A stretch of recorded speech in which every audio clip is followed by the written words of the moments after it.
They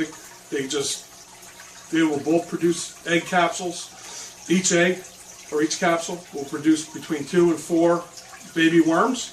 So you can see how 1,000 worms with a capsule a week each can produce thousands and thousands of worms out of your one little bin here very shortly. So we take this 1,000 worms that we have here, these 1,000 breeders, and we put them in.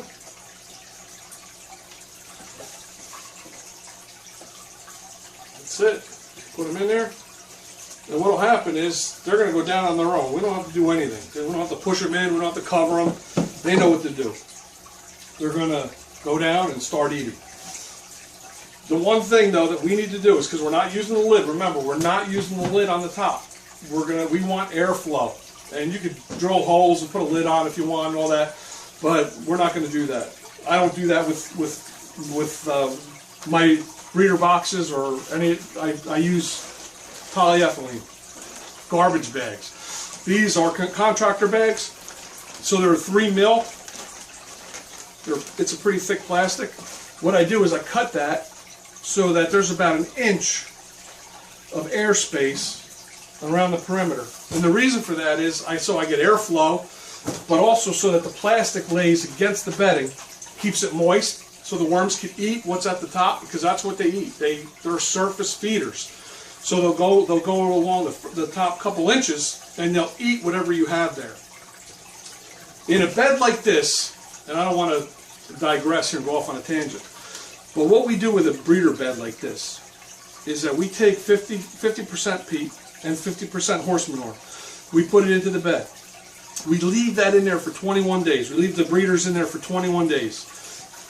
I don't have to feed them. I just have to make sure that it stays moist, that if the temperature spikes, that we have moisture in the beds. Other than that, I leave these, stack them up 10, 20 high, and keep them warm. And they will just breed. They have enough food to last 21 days by using the 50-50 mixture. And then at the end of that, I take them and I put them into incubator beds. Now, they still have enough food in there for the babies so that when they incubate and they hatch, the babies eat the residual food that's in there.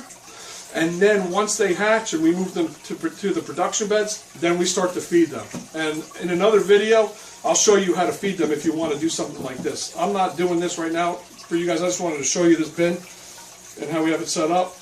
But I will make another video showing you our production system from early on, so the breeder beds to the incubator bed, or the incubator bins to the production beds. But basically it goes like this. This is one breeder bed. So we put the breeders in here. We let them breed, and then we take them and we move them every 21 days. The babies hatch out. We put 4 of these into a bigger size. I don't have one with me here. Oh, I don't know if you can see that over there, but that bin right there is an incubator bin. So we put 4 of these in there. We keep that at 85 degrees, and we let them hatch out. And then once they all hatch out, then we move them into big production beds. The production beds are about 100 feet long, about 3 feet wide, so that we can work both sides easily. And they will grow out then and become big and fat like the worms that you just saw. But that's not what we're doing here. Right now I just want to show you how to take care of this. All right. So here's a garbage bag. Very simple, right? You can get this at any store. It's a garbage bag. It doesn't need to be a 3 mil garbage bag. You can get regular black garbage bags, hefty bags, whatever you want from your local store.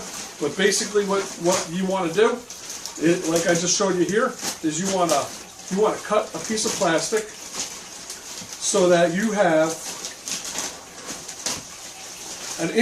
about an inch of airspace around the bed, around the perimeter. And you want to do that so you get air into your bed. That's very important because you do not want anaerobic activity going on. If your bed gets too wet, it'll become anaerobic. The worms will die. They need that air in order to create the microbes, in order to remain strong and keep breeding. So I'm just going to trim this off, and then I'm going to bring this bed over to you guys to show you exactly how that's done. So this is not pretty, but I'm moving quickly here. Now you lay that right on top. Bring that over to you to show you. So here you have the bedding. You can see the worms are going down now. They're hardly, you could hardly see any worms now on top. They're already going into the bedding. You have this that'll keep them moist, but it'll enable them to come to the top and feed because they do not like the light. And that's it.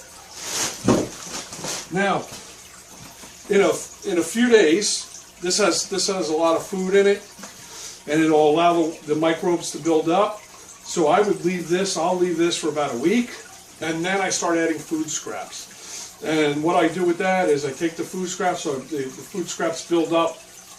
I have 6 kids and a wife, so we eat a lot of food. And you can see I eat a lot of food.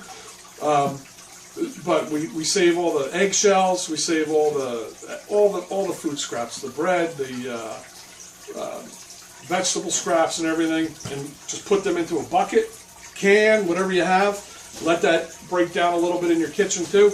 We usually move that outside before we get any flies or gnats or anything in there, and then start feeding it. Now I'm going to show you later on how to feed this, but it'll be in another video. But really, what you want to do is take those food scraps. You don't want to start right away by putting 3 pounds of food scraps in here because you're going to overload the bin. You want to start with small amounts, with a bin this size. Now, if you go double the size, you could take a pound of food scraps and bury it. But to start this off, you want about a handful of eggshells, food scraps, coffee grounds, or coffee grinds, depending on where you're from, and about a handful, so about that much. And you dig a hole. So you dig a hole in the bin, put the food scraps in, and then take the bedding and cover over the food scraps. And why do you do that? You cover it over because you don't want gnats, flies, and things like that being attracted to it. If the flies can't get to it, and it's covered with newspaper and peat moss or newspaper and cardboard, they can't get to it. But just give your worms about a week to start eating the cardboard and the newspaper, and you won't have to worry about the consistency of the bedding because they'll start to break that down right away. Now, for the first few days, once you take your worms and you put them in, you want to have a light. It doesn't have to be a bright light. It doesn't have to be, some massive thing. A night light will do, a little tiny night light, just over the bin or around the bin. That'll stop the worms from climbing out, and it'll keep them in the bedding. They don't like the light, and we run our worm farm with small low voltage lighting around the clock because when it rains or when it gets damp, the worms will crawl, and when we have the light on, the worms just stay down where they need to be, which is in our beds. So that's it for now. That's exactly how you build a small worm bed. You can put this anywhere in your house. It doesn't smell because the bedding we used was not manure. It was just peat moss, cardboard, and newspaper, so it won't smell. And when you put the food scraps in there, if you bury them, that won't smell either. You might get a sweet smell if you have a lot of food scraps later on once your system is really developed. Now, as this grows, you can add a lot. You don't need to change this out right away because you have a lot of space to go. So as your worms eat and as you add food, they're going to move up. So down here will all be castings. The worms won't be there. The worms will be up where the food is. So as you add more food, and let me just show you the rotation for food quickly, okay? So just so you understand that. So let's say now you're a week ahead, you have a handful of food scraps. So you take that, you start here. You start at this end. You put your handful of food scraps here, you bury it over.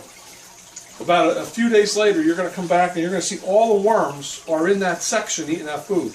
So you have another handful of food scraps. You take that and you go right across and bury it right here. And then once another week goes by, you take another handful of food scraps, you put it here on this side. And then you do the same thing over here. And then a week later, you can put it in the middle. This side and this side. And then you can go back, what is that, 4 or 5 weeks later, then you can go back on this side. This food will be gone by now. But your